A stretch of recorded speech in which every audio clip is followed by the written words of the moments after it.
Welcome to the Polish Podcast, where we embolden women to live out their faith in every aspect of their life, including the workplace.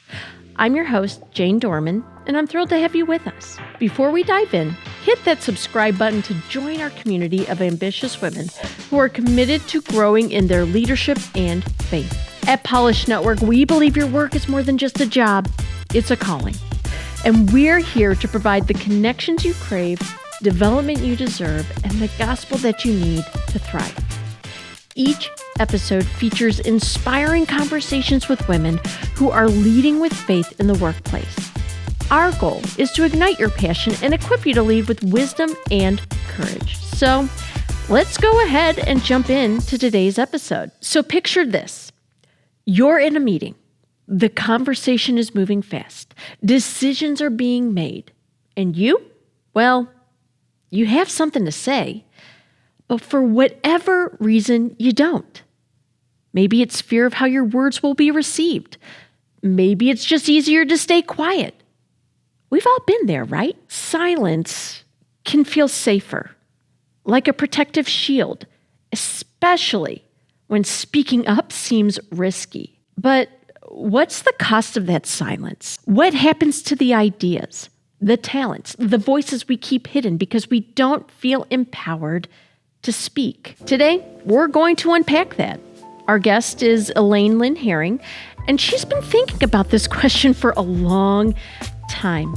In her new book, Unlearning Silence, How to Speak Your Mind, Unleash Talent, and Live More Fully, she explores how the fear of using our voices holds us back, not just at work, but in our lives too. Elaine's work has struck a chord with so many people, especially women in the workplace, who often feel their seat at the table doesn't mean their voice is actually welcome. And here's how it all started for Elaine. I was a precocious 11-year-old who said I want to be a lawyer. All right. Okay? Yeah. So I did the speech and debate. I majored in college in political science. I was on that track. I went to Harvard Law School, again, intending to be a litigator. Okay. And then God had other plans. In that, I mean, isn't that the punchline for every... It is the punchline. It sure is. It sure is.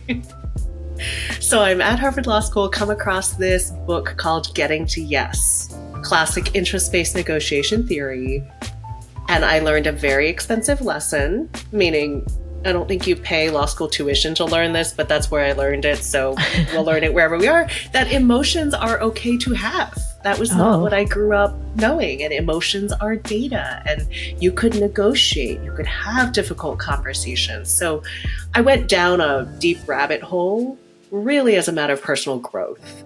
And also realized as I became a teaching assistant in the negotiation workshop and executive education, I guess I'm pretty good at helping other people learn these skills, which was not my plan and was not my mother's plan. My mother's plan was you move back to California where you're from and you marry a nice Chinese boy who's preferably a doctor or a lawyer or a business person.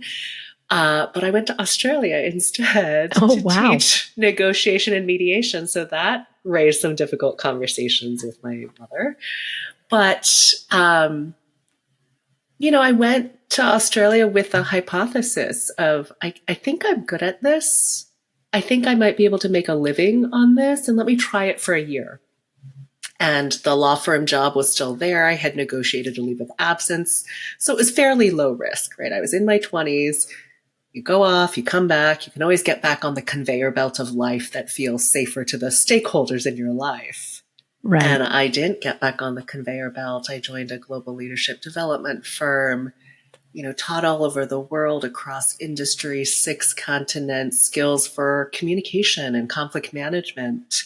And as I was teaching the tools and frameworks out of the Harvard Negotiation Project, thought there was a missing piece here.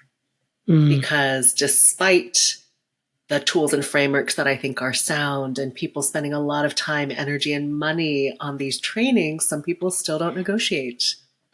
Some people still don't have the difficult conversations. Some people still don't give or receive feedback, no matter how much their manager or HR tells them they should.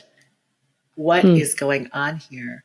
which Yeah. is how I got to silence. And really the writing of the book, again, not my plan, but if there's a gaping hole in how we talk about leadership and talk about life, I felt a responsibility to frame the questions more accurately, hence the book, Unlearning Silence. But none of this was my plan. For Elaine, none of this was part of the original plan. In fact, as she tells it, her journey took some unexpected turns. Ones that went against the expectations of her family, whose opinions she held in high regard. She followed her gut even when it felt counterintuitive and challenging. It wasn't easy. Learning how to navigate that tension between honoring the voices that shaped her and stepping into her own became a central part of her leadership story. Here's how Elaine describes that process. With a lot of tears. Yeah. And also, how often, particularly as women, do we grow up being taught and therefore learning not to trust our own gut? That someone else's intuition or instinct is better than ours, or ours doesn't matter as much because someone else knows better. So it's interesting that that's part of my story that sounds like I'm trusting my gut, because it certainly did not feel that way. I'm sure. Yeah. You know, the Australia piece, or getting off the pathway, was, well, here's a hypothesis I have. Let me do an experiment that feels fairly low risk at this point in time and is going to give me new data, new information. And at that point, it was, oh, there is new information, which is, I am good at this. I can make a living off of it. There is a different path forward that I wouldn't have known of had I not taken that step. And that, I think, really does bias me toward action. Which is, inaction doesn't really teach us anything new, but taking a step, even if it's not the perfect step or ultimately the right step, still you learn something from it and you have new data that can then inform your next step and your next step. But none of us know 20 steps ahead, and frankly, we wouldn't want to know many times. Leading with our gut, as Elaine explains, is not just about our instinct. It's about taking a risk. It's a process, much like the scientific method, all right? You make a hypothesis, you take action, and then gather more information based on the results. Each step, even the missteps, brings you closer to finding your voice and becoming the leader you were created to be. For Elaine, this approach wasn't just about her personal experience, but also about observing leadership around her. She noticed how ineffective leadership impacted teams and environments, and those observations became a key part of how she grew in her own leadership journey. I feel really grateful to be a student of leadership. Yeah. And I think any of us can, because whether it is at work, whether it is in our communities, whether it is on our homes, I think we often first learn about leadership from ineffective leadership. Yes. And the luxury or the gift of being able to observe and learn what not to do so that we can try a different way. Not in a condemning way, but in a, ooh, if I were to be in that situation, I hope I make different choices. And then, of course, at least leadership as a parent, as a parent, I'm like, oh, I see why you did that. You were exhausted and we were pushing all your buttons. Yes. And so there's now greater empathy. Whereas, observing, you are just the recipient of the impact, or observing what's external rather than really understanding maybe what someone is up against or what leads them there. So a lot of the leadership moments are also, if I were to be the one making the choices, would I want to show up like that? Yes or no? And if not like that, what would I want to do? Right. And I say luxury because, you don't often get a counterfactual on your life, right? What would I do differently if I were to do it again, if I had a different parallel path that I'm walking down? Mm-hmm. But to observe the leaders around me, what do I appreciate about what they're doing? Mm. Where do I see inconsistencies Mm-hmm. that if I were to be in that role, or if I had a magic wand and could change the way that you're leading, I would want to change? Elaine's approach to leadership, one rooted in observing life and cultivating awareness, reminds us that leadership isn't just about action. It's about being present, paying attention, and allowing those observations to shape how we show up. By tuning into what works and what doesn't, we can begin to cultivate our own unique voice as leaders, one that reflects not just what we know, but who we are. And when we return, we'll take a deep dive into Elaine's powerful book, Unlearning Silence, and explore how we can speak our minds, unleash talent, and live more fully in every space we occupy. Stay tuned. There's some great stuff coming up. Breaking news, friends. A new era for women in the workplace is here. For decades, Forward and Polish Network have empowered working women to serve God and each other. And today we are thrilled to announce a groundbreaking merger that will amplify our impact and change the game for women everywhere. Together, we are creating one powerful organization dedicated to serving women at every level of their professional journey. Whether you're a leader, an executive, or just starting out, this merger means more resources, more mentorship opportunities, and more ways for you to plug in and embrace your God-given potential with confidence. There is a place for you at this table. This new chapter invites you to share your stories, your gifts, and your voice as we build a vibrant community where collaboration and connection thrive. Get excited about this extensive reach that we're going to have for women all over the country. And we invite you to join us on this journey. Visit polishnetwork.org/come together to learn more and stay updated on this exciting transition.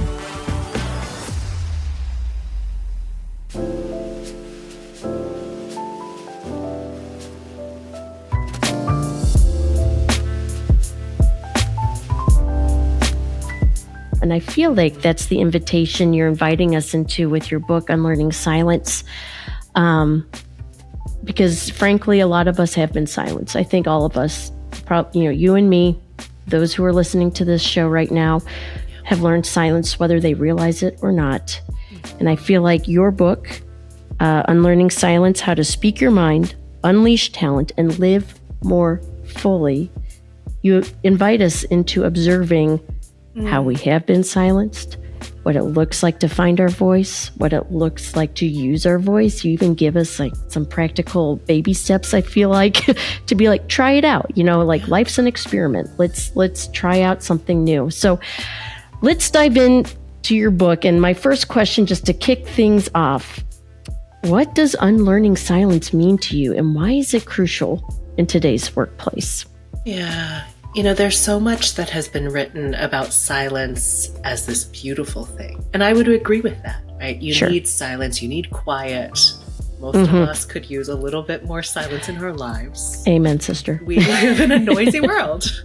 Yes. Is that the sound of your kids knocking on the door right now? Yeah, exactly. Exactly. How many cups of cold coffee can I drink because I got interrupted before I reheated it, but now it's cold again? Oh, Exactly. yes, we need, and the silence I'm talking about is when there's not enough room in the conversation or the relationship for your needs, goals, hopes, and preferences. Yeah. When you feel like you need to edit out parts of yourselves because they aren't acceptable to people. Do you have emotions at work, or are you termed too emotional because you have a heart and you care? Yeah. Is it when you speak up, you're penalized for being dissenting or disagreeable? And of course, we know that it doesn't actually work for people not to have different perspectives because we end up with groupthink and real costly mistakes. That's the silence I'm talking about. But let me actually back up before we get to the unlearning part. which is this book was born out of the frustration that women and people who carry subordinated identities, meaning you're not part of the dominant group. So in a male dominant environment, right? Anyone who's not a white male, we're often told, speak up, right? To be a leader, you need to speak up. To add value, you need to use your voice. Except when we do, we're often told, well, not that way, not that loudly, not at this time. Or if you're not doing it, it's framed as you need more courage, you need more confidence. So let's send you to assertiveness training. And while there's value in a lot of those things, that framing of just speak up essentially boils down to fix yourself, right, Jane? If you could fix yourself, then we might accept you, then we might promote you, then you might be leadership material. And that analysis fails to consider all of the other factors. Meaning, in what ways have I learned over time? Have I been socially conditioned to stay quiet because women are, fill in the blank identity are supposed to show up this way?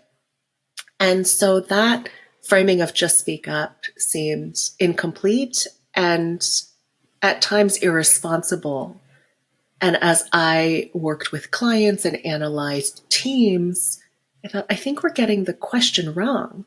The question is not how can Jane speak up more, even though that's part of the equation.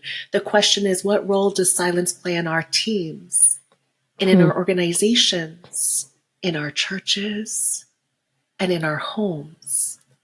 That if we really want to live more fully, lead in a way that cares about people as people, we need to consider the ways that we might silence ourselves, have learned that over time, the ways that we silence each other, even when we don't intend, and in what ways is silence baked into the systems that we're all a part of. So unlearning was I don't think it's just negotiate more, negotiate harder, and be more direct. It's what have we learned that has become part of our habit and our unconscious habits and patterns that we actually need to excavate and unlearn. And the insight of unlearning was really, look, if we've learned silence, we think about the babies that we bring into this world, they did not learn silence. Nope. Until the research shows you don't respond to their cries, and then they learn that those efforts to communicate are futile. And so babies who have not been responded to actually stop crying. So if we've learned silence, then that also means, to me, it's a hopeful message. We can unlearn it. Yeah. And silence is not cut and dry. So this does not mean say everything to everyone all the time. So much as, are you aware? And maybe that's where the observation piece that you mentioned comes in. Are we aware when we're utilizing silence? Is it strategic? Is it intentional? Or is it just habit? Because if we have one life to live, how do we want to live it? Are we living it on autopilot? Are we living it intentionally? Living into the calling that is on each of our own unique lives that is going to look different than anyone else's. So a lot of the shoulds, you should be this way. Yeah. Maybe, but is that should for me or should for you or should for whom? That's where unlearning silence came from. Elaine, I could listen to you talk all day. Oh my gosh. It's so true. And again, what I love about your book is you cultivate this awareness. It's not a calling out. It's a calling in. I feel like that what you're doing with the words that you write. And what I love about your book is it's split into two parts. There's this awareness piece, and then there's this action piece. And I want to focus on the awareness piece for a minute here. This awareness, it's just, again, it's brilliant because we talk a lot about on here in our leadership, before we can lead anybody else, we need to learn how to lead ourselves.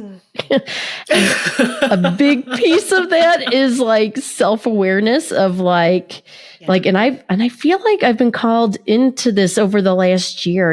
I see a counselor regularly, and the counseling has just really helped cultivate the self-awareness within me. Like, why does that offend me? Why did I respond that way?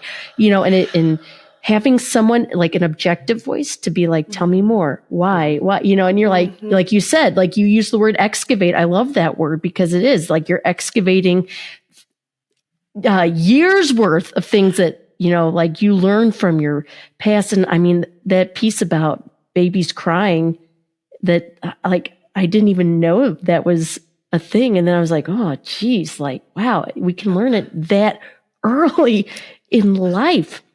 So, so it's just brilliant with this awareness section. And in that, you do actually make a case for the existence of silence, how we've learned it, the problem with it, when it makes sense, and how we silence ourselves and others. Could you share with us when silence makes sense? Like if we have a voice, why would we choose to silence it? Or when would be a time where we would choose to silence our voice? Yeah, there are a couple different ones, and I'll name two here. Okay. And the overarching headline around it is why might we choose silence? Because we live in reality. Yeah. Yeah. And for anyone listening, maybe you can't see the grimace on my face. we live in a broken, imperfect world, and we are but human. Yes. So one place that you might choose silence is actually as an act of self-care.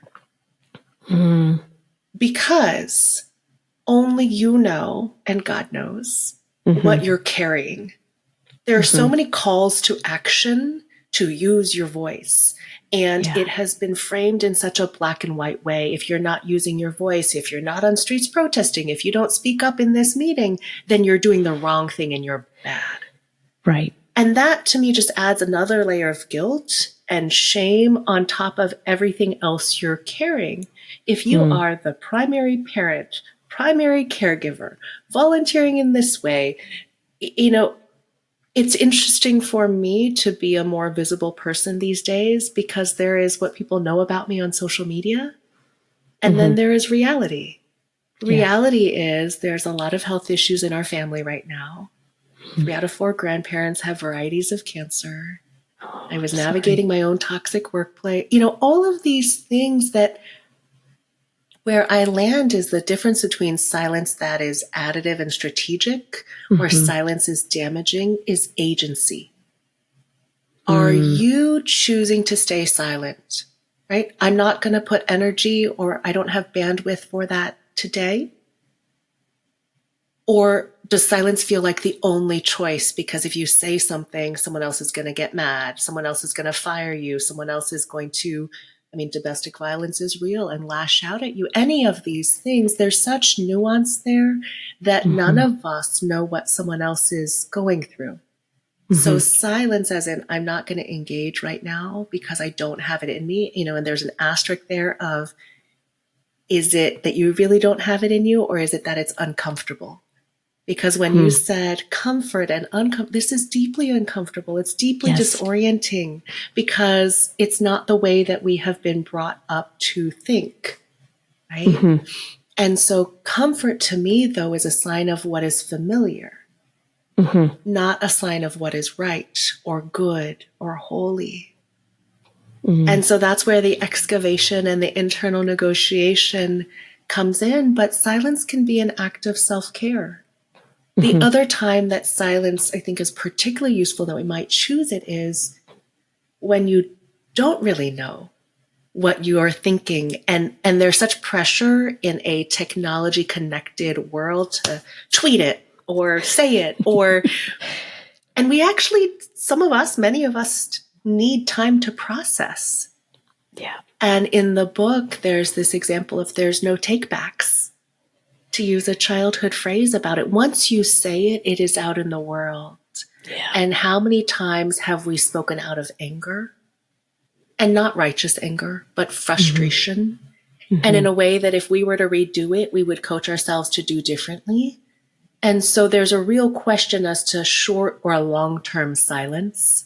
Because short-term silence can frankly just be time to think, time to reflect. That we could use more of in this world. Mm-hmm. How do we navigate that? I think that's the piece that I get hung up on, because I hear the agency, like, do I have agency or do I not, in like navigating that, and then navigating, like, is this a moment of me? Yeah. Is this a moment where I'm struggling with the comfort level of this thing, like, how do I know? How do I know what that next step is? Like, to you, like, whether to stay silent or to say something, like, that's the piece that I get hung up on sometimes, because I'm like, okay, I feel like some time has passed, but is this a space where, like, I need to say something, or I don't know. Do you have any thoughts on that? Many thoughts. Let's do two. Yes. One thought is, often when we think about voice, we think about just the words that we speak in a meeting or in a conversation. Okay. And to me, voice is actually how you move through the world. So this whole phrase of actions speak louder than words is really true, right? Because how many leaders do we know who say or try to say the right things, but their actions don't back it up? Yeah. Right? They say, hey, I'm here to support you, but they don't invite you to that meeting, or they take credit for your work. And there's that disconnect in their words and their actions that has a real leadership impact. Yeah. So one is, how are we moving through the world? You may say you care about your neighbor, but what are you doing? Are you bringing a meal? Are you picking up their mail? Do you actually know who they are and what's on their heart? That there are so many different ways to use our voice, and that our voice is going to sound different. Meaning, I was talking with an artist yesterday, a visual artist. I am of the stick figure. Oh, me too. Maybe passable stick figure category, right? Yeah. But they have this ability to bring ideas to life in a visual way that I do not have that gift. And so really thinking about, what is my voice? How does it manifest? How do I use my voice? Which is more than just the words that we say or don't say. The second is, and this is chapter 3 of the book, of the analysis of when silence makes sense, 3 questions. What are the costs of using my voice or choosing voice? What are the benefits of staying silent? And then, given the costs and benefits, what makes sense for me? I think that gives us a filter for thinking, oh, do I stay silent? Do I not?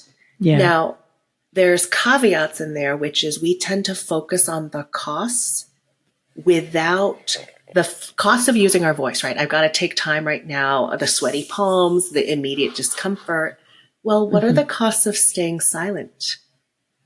That you lose your sense of self, that nothing changes for the generation after us. What culture are you building on your team, in your family, in your community? And also we focus on the benefits of staying silent. Again, avoidance, not having to deal with it, maybe some self-care. What are the benefits of using our voice? That we're living into our calling, living in alignment with our values, that our own actions align with what we say. So really doing that analysis on both sides of the equation, both the costs and benefits of voice and silence. And then that leads us to agency. But the blind spots are typically, we don't look at the cost of staying silent, and we don't look at the benefits of using our voice. And there's lots of reasons for that. But I would use those 3 questions as a filter or guidepost to get to your choice around agency. Yeah, well, that's so good, Elaine, for us to consider these questions. And again, I love how, again, I'm going to phrase it as an invitation. That's just like the word of the day for me in this whole conversation, is just this invitation of, like, what could life look like if I used my voice more, I had that discernment of when it is right to use my voice, when it is good to stay silent. So it starts with the awareness, and then you move into the action piece in part 2. And again, I know for someone who maybe, and I'm speaking from my experience, who may have felt they've lost their voice a little bit along the way.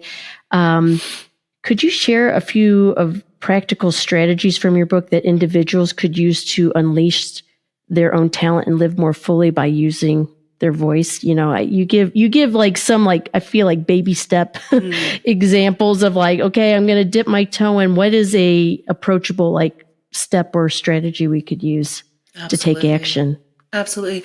Let me actually start with that moment that you realize that you've lost your voice or that it's been dampened, because I know for me it was an incredibly disorienting moment. Right? I am a grown woman. How could I not know what my voice is? And then the shame of, oh no, I've put everyone ahead of me, or, I don't even know who I am. And I don't have time to do that self-reflection because I got to go do pickup and get dinner on the table. Right. Yeah. Life's still happening. 572 emails in my inbox, and that's already overwhelming. Oh my gosh. So to add like, what is my voice to the list feels completely overwhelming. And yet, if I look at the costs of not knowing my voice, it's also not great in terms of a reality I want to live in. So if you are looking to re-nurture your voice or rediscover your voice, first of all, just know this is normal. It happens, particularly if we are caring and caregivers and solving for other people's needs, goals, hopes, and concerns, right? Like, what does my mother think? What does my manager think? What do my kids need? What does my community need? And it's so easy to get lost, lose your sense of self in that. The place I'd start in re-nurturing or rediscovering your voice is actually asking two simple questions. And the reason I'm starting with internal work is because it's sort of less risky. And also because mindset drives action, which drives results. So it's not just about the doing externally, it's about what do you believe inside. The two questions I'd ask when you're listening to a podcast like this, or the news, or a conversation other people are having, is simply, what do I think? Again, not what does my manager think? Not what does my mom think? Not what does my best friend think? What do I think? And second, what do I need? Because so often we're not paying attention to, and no one else is paying attention to, our own needs. And that inner cultivation, that raised awareness, again, no one else can see it yet because you haven't decided to share it yet, reminds us that there is a self. There is a Jane, there is a Elaine with unique thoughts of our own, sometimes only ones that we can see because of our lived experience, our life story, that other people don't have the same insights and perspectives. And once you have those thoughts and that awareness of your own needs, it makes it much harder to continue to deny them. And then you can choose when and where and with whom you might want to share them. But that's where I'd start with the internal work. And in terms of using your voice, I mean, I've written chapters about this, so I'll point folks to there. But one is, start with a small experiment. And small could be relative to wherever you are today. In the book, I tell this story of being in the back of a cab. I had landed in Seattle. I had been all through the airport air that is filtered. And I got in the back of the cab and tried to open the window, and the button wouldn't work. And I debated for a good 10 minutes whether to ask the driver, could you open the window? The thought process was something like, oh, I see 22 minutes left on the GPS. I can tough it out. It's not that big a deal. I don't want to bother him. And frankly, as a woman, there's a safety issue, but we're also on a major freeway. So the likelihood of me ending up in a ditch because the cab driver got mad at me is pretty low. So maybe I'll just try it. And also, never going to see the driver again. So strangers are great for practicing on, because you don't have to worry about the long-term relationship that you would with a family member or a friend if you care about the friendship. So after all this internal debate, I finally say, sir, could you open the window? And he didn't say anything back. He just pressed a button. And it was the most glorious. I mean, the Northwestern air is beautiful anyways. Sure. But it was the most glorious fresh air I have ever breathed. Oh, that's awesome. And it's about building a muscle. Yeah. Right? Building a muscle where I had learned to be selfless meaning not have any needs. And we're human, so we do actually have needs. Yeah. And saying something could actually influence the world around us. And so these days, it's a lot easier for me to ask cab drivers to open the window or change the temperature. But you got to start somewhere. Mm-hmm. And that small experiment to me is ideally low risk. So not long-term relationship, barista, person at the grocery store, right? Right. Or something you don't care deeply about. Like I had already negotiated myself that it's only 20 minutes. I could tough it out. But why do you have to tough it? Why tough it out when you could ask? And then maybe that's the same outcome, but I tried. Mm-hmm. So really thinking about what's a small experiment for you, because more often than not, we end up learning, oh, I'm still standing. Mm-hmm. Yeah. Or I'm so glad relationship is okay. Or even someone saying, oh my gosh, Jane, I'm so glad you said something. I had no idea. Yeah. And our relationship and intimacy and ability to be in community and to be seen, known, and heard is so much deeper.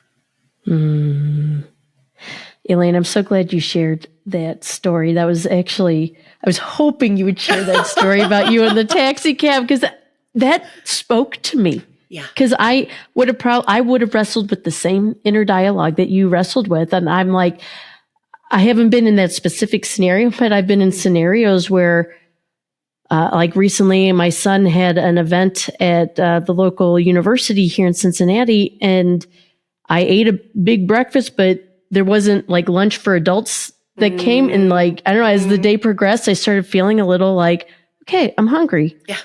But I didn't think to like ask for anything, but thank God I had a friend who is the snack mom. Yes. And she's like, are you good? And I said, I am like really hungry. Like I'm feeling a little faint. And she like whipped out a granola bar and she said, here you go. And I said, oh my gosh, praise God. Like you had it. But like, it was like stuff like that.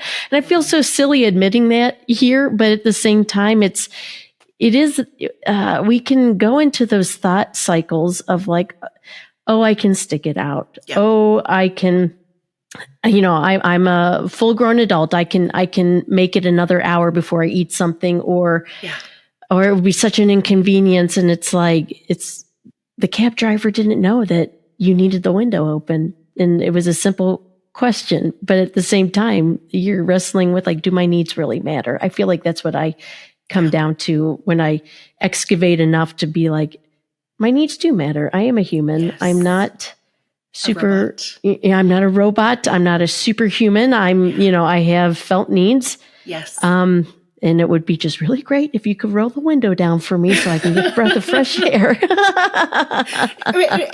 I'm so glad it resonated.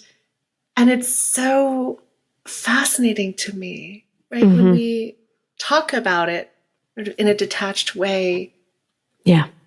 Why would it be a big deal to ask for something to eat or open a window, except we're so used to, and so many of the messages around us, we're supposed to show up unflappable, do it with a smile, be selfless. And what I love about the granola bar example is, and that I've been learning in my own life, is it's also an opportunity for someone to love on you. Yeah. Right? And for her to feel validated about carrying the bag of snacks that someone probably makes fun of her for. And I gave her high praise. Yes. Yes. Like we do actually need each other. And this idea that we can do it alone, A, is not biblical. No. B, leaves us isolated. And C, gets in the way of these real moments of connection and community that we as humans are wired for. And unlearning silence is, okay, in what ways might I be contributing to that? Yeah. But I'm actually getting in my own way of getting my needs met because no one knows what my needs are, including myself, which is why those two questions, what do I think? What do I need? Yeah. And in what ways, if I care about loving the people around us, how might I be able to understand them, know them more deeply, and show up for us to show up for each other. That's so good, Elaine. Just it's humbling to consider. I do think we've bought into this lie of self-reliance. I know I have, and that's something that I struggle with. And I think the Lord in this season has been working in my heart around that, because it's really a two-sided relationship, to use your voice because you need to speak the felt need. And then it's the opportunity you're providing. The benefit of using your voice is giving the opportunity for someone else to love you, to show their love for you, show God's love for you. And I mean, if we wrap our minds around it, right, there's that opportunity to take our faith into the workplace, and this is not to be overtly like standing on, a soapbox in the middle of your office doing an altar call, but it's like, how are you showing up for your employees? How are you making space for their voice to be heard so that you can step in and show love, professional love, I guess, in the workspace, and then vice versa, even as the employee, I think there's a challenge there. Like maybe what you need to voice could stir up some workplace conflict, like healthy conflict, right? Because it's a pushback. It's because I think it would be better if you understood how this is being received, and I feel like we would just be so much more well-rounded or, fully awake to hear the needs of each other so that we can show up for each other well. Yeah, right? well, and let's go tactically at work. Yes. If you lead people, do you know what makes it easiest for them to share their thoughts and perspectives? And I mean very tactically. Are they a real-time processor or are they a post-processor? Meaning, those of us who sit in meetings and we can't quite figure out what to say 20 minutes after the meeting has wrapped, we're like, that's what I wanted to say. Yeah. So often in workplaces, that is framed as weakness because you need to be quicker on your feet to have more leadership presence versus that is a difference in how we were created in our wiring. And it doesn't mean that we can't flex and learn to be different, but we could also design the way that we communicate to better support differences in wiring, meaning we still have our real-time conversation for the people who process best in real time. And at the end of the meeting, we say, here's where I think we're circling toward in terms of decision making. Everyone sleep on it. As you post-process, reply all on the email with whatever comes up in your post-processing. And because we've thought about it, we have the timeline where we can afford to sleep on it. We've been clear about what the norms are, right? Sometimes it's like, do I reply all? Do I just reply to this one person? Do I pick up the phone? So making the channels clear to take the guesswork out of it means people can stop spending their cycles on, what do I do? Who do I go to? How do I do this? Versus, okay, here's a clear path. Let me reply all on this email thread. And the other is in using the language of post-processing, you're normalizing it instead of perpetuating it as weakness, right? Yeah. Fundamentally, you're saying people who are wired in this way, I love you, but through your actions. Yeah. And whether it is, do you prefer email or text? Are you a morning person, evening person? Do we know each other rather than require each other to be one narrow version of what human looks like, one narrow version of good leadership or good work or good employee versus, oh, you think better by typing than talking? Me too. Let's talk about it. We often figure this out by trial and error over time in the span of years with so much misunderstanding and friction. What if in your next one-on-one or next team meeting, there's an agenda item that says, what makes it easiest for you to communicate? And better yet, send that question out ahead of time so the post-processors can do some pre-processing.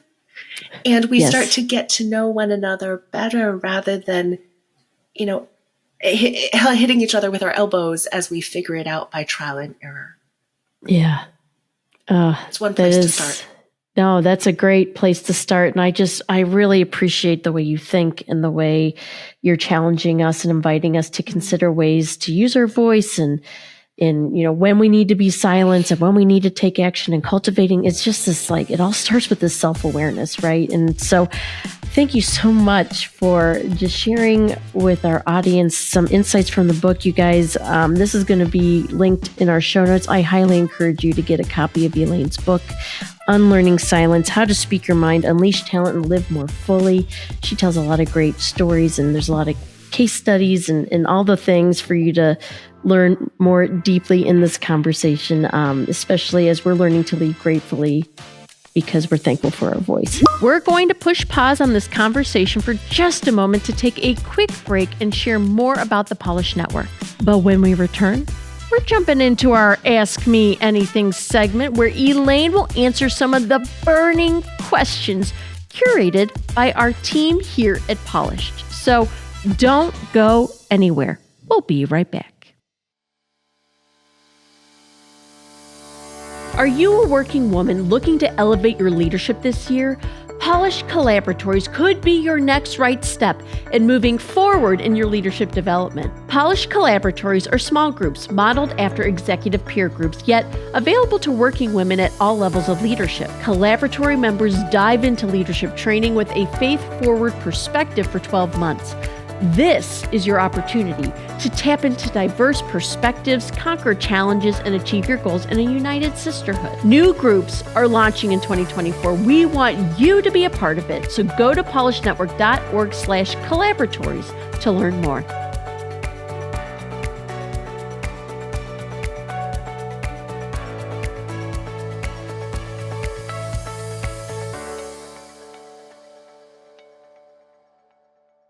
Welcome back, friends, to the Polish Podcast. We hope you're enjoying this insightful discussion with today's guest, Elaine Lin Hering. But now we're going to add a splash of spontaneity and a sprinkle of fun to the show. It's time for Ask Me Anything. Woo! Elaine, I love that energy. That was the sprinkle or the spontaneity. I'm not sure which. I love that. Elaine, here is how Ask Me Anything works. We're about to uncover the woman behind the profession, your quirks behind your expertise. And I have received 3 questions from our Polish Network headquarters team. And we are going to ask you those questions, and we just want to learn more about you. Are you ready? Let's do it. All right. Well, our first question today from our Polish headquarters team is, how do you abide, or I know abide's like a big churchy word, or maintain a connection with God at work? And this is a question that comes up a lot in our community. How do you maintain that connection with God when you're working? Yeah. I'm wondering if I'm answering this because we just had a conversation about awareness, or if it's really true. But I'll go with it, even if it's recency bias, which God is everywhere, right? So God is at work too, even whether or not I'm aware. And so how do I maintain a connection? It's actually awareness of that reality, that God came before and is present and goes before me and works through me. Now, I have sort of a unique relationship with work because for the first time in my career, I'm a solopreneur. So, and also I started this conversation by saying, my life feels accidental to me. It's not what I would have planned. So my connection with my work is this message, and it's in the acknowledgments of my book, is Ephesians 3:20. To him who is able to do immeasurably more than we could ever ask or imagine by the Spirit through us. And so to me, Unlearning Silence is about healing, each of us becoming more whole in our relationships and in our communities. And so my awareness of God at work is, well, God, this is your message. I am one messenger. I have the distinct honor of getting to be a messenger of this these tools, these frameworks, these ideas that can help us all heal. And then very practically, I've never said this publicly, but I'll say it here.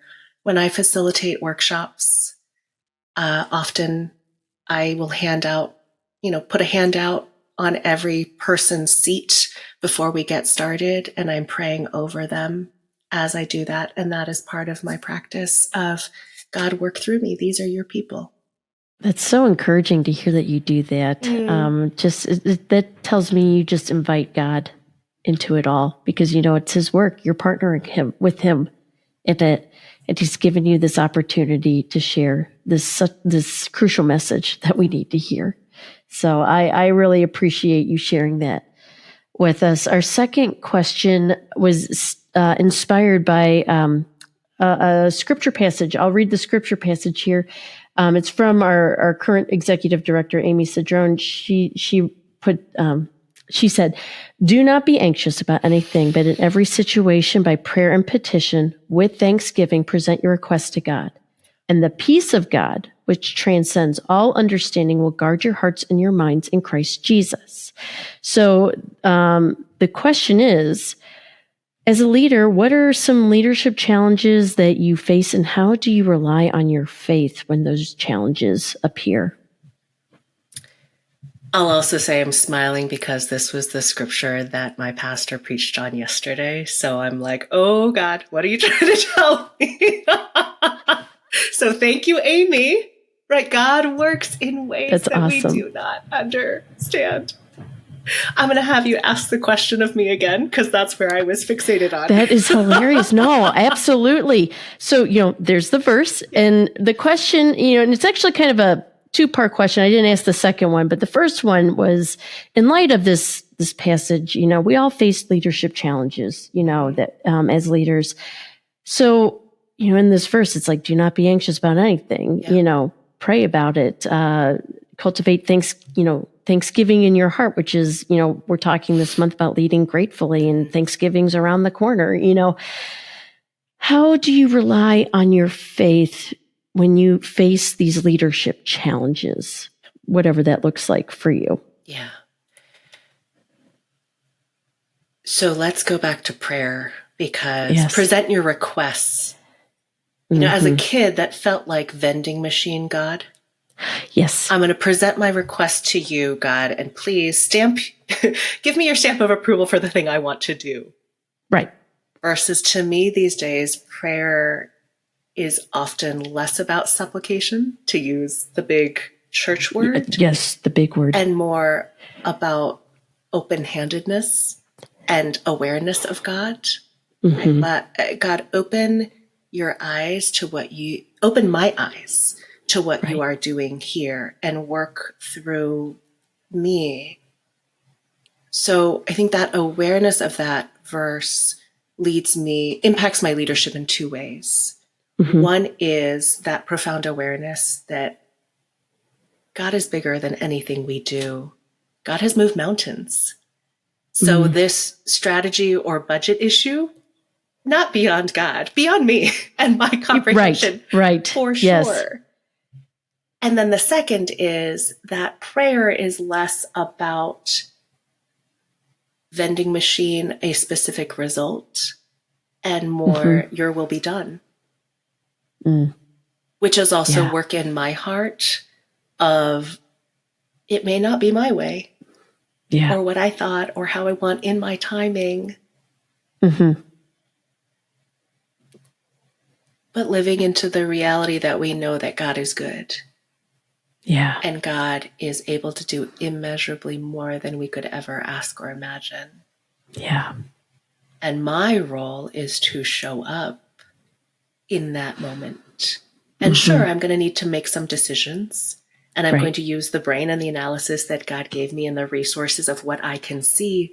It is also coupled with the humility to know what I cannot see, which is why I need a team, and to create the space on my team for them to use their voices and bring their perspectives.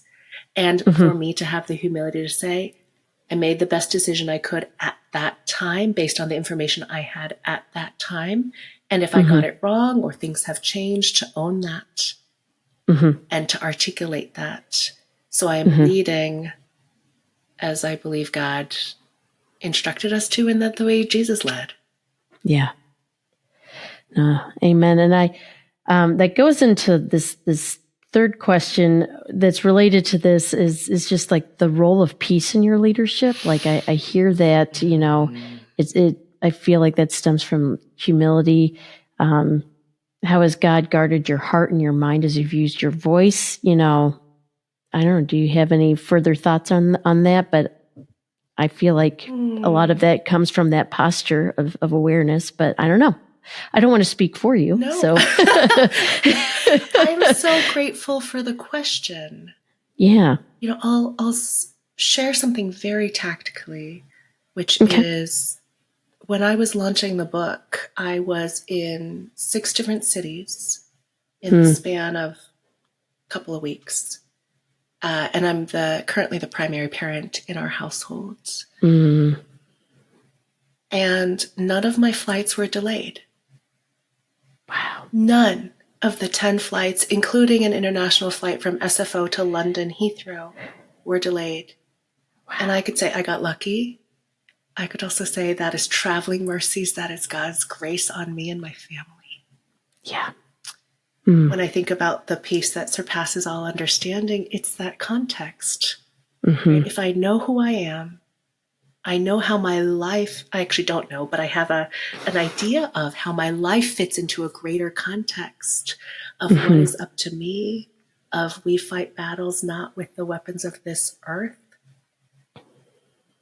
but from above. Yeah. And that it's not ultimately up to me is a huge relief. It also allows us to take what feel like risks to us, but aren't risks to God. No. Yeah, so I'm just reflecting on, I think that's where, the reality of peace that surpasses all understanding is amazing. I don't have to worry. Right? I don't have to worry. God has provided. God knows.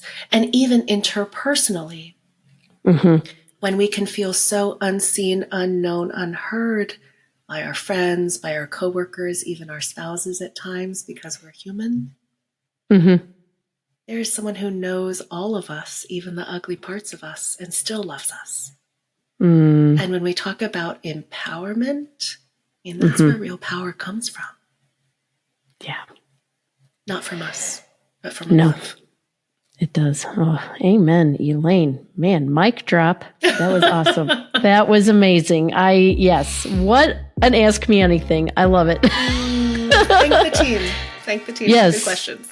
Oh, absolutely. Well, Elaine, thank you so much for sharing with us. And here's the thing, friends, we want you to join the conversation. Do you have any burning questions or curious musings or a wild wondering about our guests? Now's your chance to be a part of the action. Visit our website at polishnetwork.org to submit your questions today.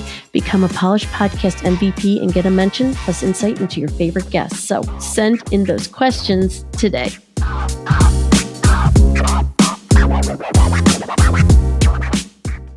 Elaine, it's been such a pleasure just to hear you talk about and encourage us to create this awareness within us in ways that we've learned silence and how to unlearn it and, approach life in an experimental way, if you will, where, we are challenging ourselves to step out of our comfort zone. And this month we're talking about this idea of leading gratefully. And I just thought this would be such an impactful conversation for our audience because I think it's a challenge for us sometimes to be thankful that we have a voice because of the inner wrestling that we can have. I'm thinking of the person who's listening today and they're just like on the edge of their seat. What's a good next step? So how could someone start their journey towards leading gratefully and unlearning silence today? Yeah, I remember when we were talking about this episode, Jane, and I was like, I feel so convicted. Right. By the frame of leading gratefully, because so often I don't feel grateful. The things that make my voice unique and that make me unique are often the things that cause friction with the people around me. And I'm supposed to be grateful for them? Right. Ugh. No, I know. Except we are beautifully and wonderfully made. Mm. And none of the things that we have experienced in life that have helped us become who we are today were accidental. So we rest in that truth. And that the way that we were made, I'm grateful even for the scars, particularly as the wounds have started to heal. Right? Yeah. Wounds are a source of pain. Scars are a source of strength. That even our scars, our learning, our unlearning helps us meet the challenge of leadership before us, whether that is leading at home or at work or in our communities. So leading gratefully is to know and believe that nothing happens by accident. Yeah. I am who I am because I was beautifully and wonderfully made, and I am where I am because I'm where I'm supposed to be. So I would, as encouragement to anyone listening, is start somewhere. Try something. Not because you're looking for the right or perfect next step, but because you'll learn something. You'll learn something held, knowing that you are loved, no matter what. And that fundamentally changes the calculus of what is a risk, what might be worthwhile, and also what might come. That is so, I'm going to be sitting with that, and I need to replay this conversation and take notes, because that is such a good challenge for all of us to consider, because if we choose to take action, like what could be, and it's exciting. And again, we are going to, if you love this conversation with Elaine, you are going to love her book, Unlearning Silence. And we're going to link it in our show notes. Elaine, as we wrap up this show, obviously we're going to plug your book, encourage people to get a copy, but are there any other resources for someone who might want to continue to grow in this idea of unlearning silence and finding their voice? Are there any other resources you would recommend? Yeah, absolutely. ElaineLinHering.com. The resources page has book club discussion guides if you want to be in conversation with other people. Yes. Yeah. Every podcast I've been on is linked there. And I am most active on LinkedIn, sharing tips on using your voice, communicating in the workplace, navigating toxic workplaces, basically every weekday. So please do follow or connect Elaine Lin Hering. All right. Excellent. Well, we will be sure to link all of that in our show notes so you can get connected to Elaine and the work that she's doing.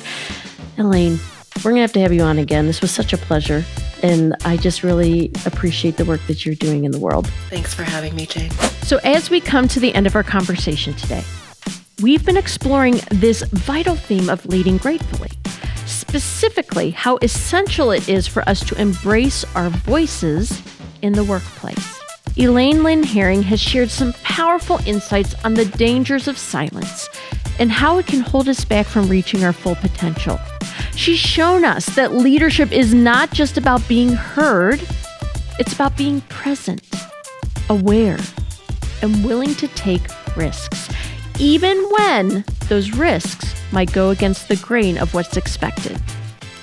Through her observation and experiences, she encourages us to find our unique voices and use them boldly. Her book, Unlearning Silence, is a call to action, urging each of us to speak up, unleash our talents, and truly live our lives to the fullest. It's a reminder that the journey toward leading gratefully starts with the courage to find and use our own voices. Do you have a takeaway or a question from today's conversation? If so, let us know. Share your thoughts for this episode on our Instagram post, or if you're watching on YouTube, hop in the comments below. Let's continue this dialogue on leading gratefully. As we wrap up this episode, I want to express our heartfelt gratitude to everyone who plays a role in making the Polish Podcast a reality. The Polish Podcast is made possible in part by the generous support of Coca-Cola Consolidated. Thank you, Elaine Lin Hering, for helping us find and appreciate our voice. Be sure to check out her book, Unlearning Silence, by clicking the link in our show notes. To our loyal listeners, your unwavering support and engagement drive us to deliver content that resonates and emboldens. Thank you, Polish Network, for creating a nurturing community where women in the workforce can thrive and connect. A big thank you to White Oak Christian Church for their partnership and contribution to the production of these episodes. So I was chatting with a friend the other day who works at a corporate office, and she was telling me about how she feels like she has to put on this persona every time she walks through the door. You know what I'm talking about, the perfect professional mask, always polished, always put together, and never showing a hint of vulnerability. You feel me? And I thought, isn't it exhausting to keep that up? I mean, we're not robots, right? We have lives, we have feelings, we have days when we just don't feel like being the ideal version of ourselves. It's like trying to squeeze ourselves into one of those rigidly defined job descriptions that don't allow for any personality or individuality. So I wonder, instead of expecting each other to fit into those narrow boxes, wouldn't it be better if we asked, do we know each other rather than require each other to be one narrow version of what human looks like? If you're seeking a supportive community for your faith and work journey, I'd love to encourage you to join us on social media and our YouTube channel. Stay updated with our latest content by liking, subscribing, and taking a moment to rate and review the Polish Podcast on Apple Podcasts and Spotify. Your engagement means a lot, and it helps us create content that's meaningful to you. Until next time, this is Jane Doerman signing off. Keep moving forward and stay emboldened.